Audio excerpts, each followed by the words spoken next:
What's going on, YouTube? Ed here with TGH. What's that smell? Well, I'll tell you. It's the rodents. Well, that's what we're going to talk about today. So you know what? We're going to have to ask Rob from KY Konstrictors and Exotics. How do we deal with that? What can we do to bring down the smell of breeding rodents? So Ed, you want to know what I do to control the odor in breeding my rats. Step 1 is a good quality premium pine bedding.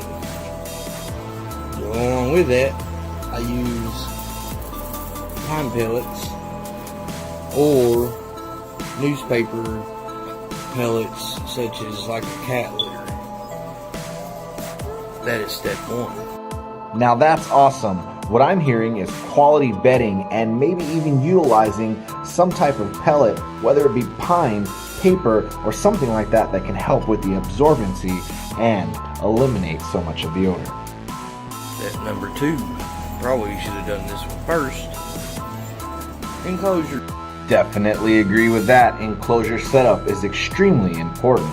Step number 3, provide fresh water and the correct food. What I mean by that is the Missouri rodent breeder. And what I mean is dog food is not a proper food. It's too high in protein, causes feces and urine to smell bad. Sorry, it's the truth. I didn't make the rules. I just abide by them and I recommend them. Provide a good food for your rats. Definitely agree with that. Yes, getting quality grub into your rodents is going to produce quality rodents as grub for your reptiles. I mean, quality in, quality out. Number 4,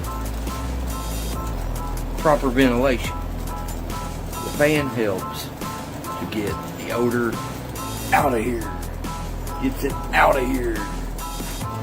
Anyways, guys, I'm just being stupid.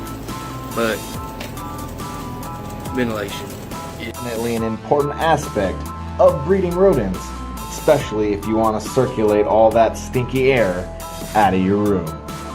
So, to sum this up, proper bedding, pine and pine pellets. Number 2, proper enclosures. Number 3, food and water.